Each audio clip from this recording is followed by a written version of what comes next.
सर्वप्रथम तो आदरणीय राष्ट्रपति जी से ट्रस्ट के सदस्यगण मिले थे। उन्होंने अयोध्या आने के लिए और भगवान के दर्शन करने के लिए आमंत्रण दिया है। ये आशा की जा रही है कि वो अपने कार्यक्रम में कदाचित मार्च महीने में यहाँ की तिथि निश्चित कर सकेंगी।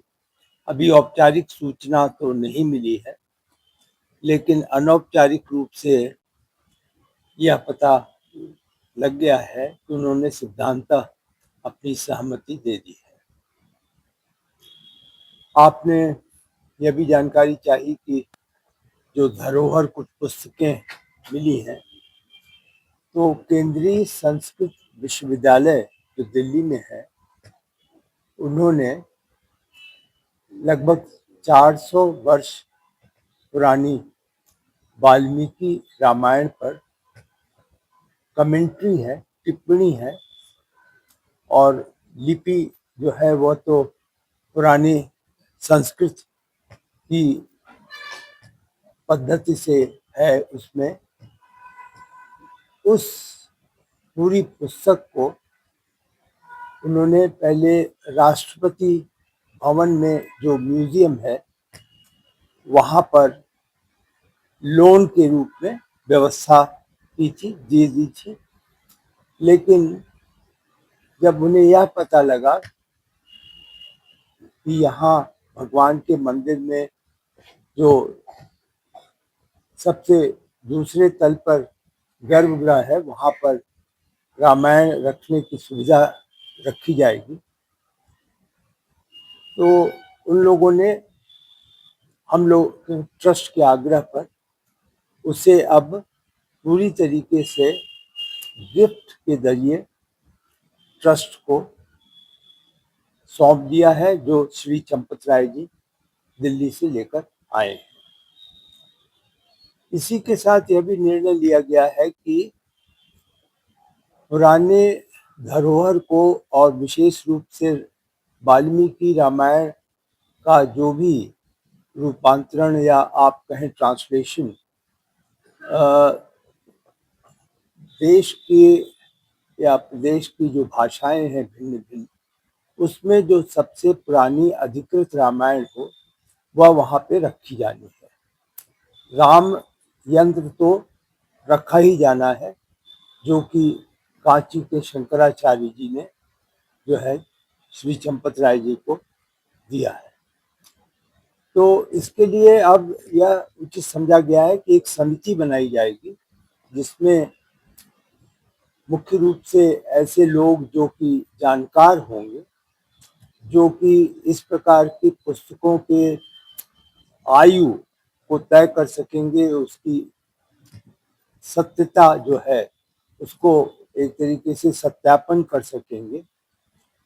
तो उनकी समिति के जरिए, क्योंकि पुस्तकें तो बहुत लोग संकेत दे रहे हैं कि देना चाहते हैं, लेकिन जाहिर है यहाँ पर तो वही पुस्तक आनी चाहिए जो रेयरेस्ट ऑफ द रेयर। और यह भी उचित समझा गया है कि हम इसके लिए एक क्राउड सोर्सिंग करें, तो हम विज्ञापन निकालेंगे। विज्ञापन में जिस किसी के पास जिस किसी भाषा में अधिकृत रामायण वाल्मीकि की होगी, उसका यह समिति जो बनाई गई है मूल्यांकन करेगी, और उसकी संस्तुति पे यदि वह मिल जाती है पुस्तिका, तो वह गर्भगृह में रखी जाएगी। तो यह व्यवस्था की गई है। जहाँ तक निर्माण का कार्य है, कल भी हम लोगों ने बैठक किया, और बैठक में मुख्य रूप से जो मेमोरियल है मंदिर का, जिसे हम अस्थायी मंदिर कहते हैं, जहाँ भगवान रहे हैं वर्ष 2020 से भी और उसके पूर्व, तो उस मेमोरियल की प्रगति संतोषजनक है। हम आशा करते हैं कि फरवरी के अंत तक पूर्ण हो जाएगा। जहाँ तक शू रैक और कोटा के पास है, वह पूर्ण हो गया है।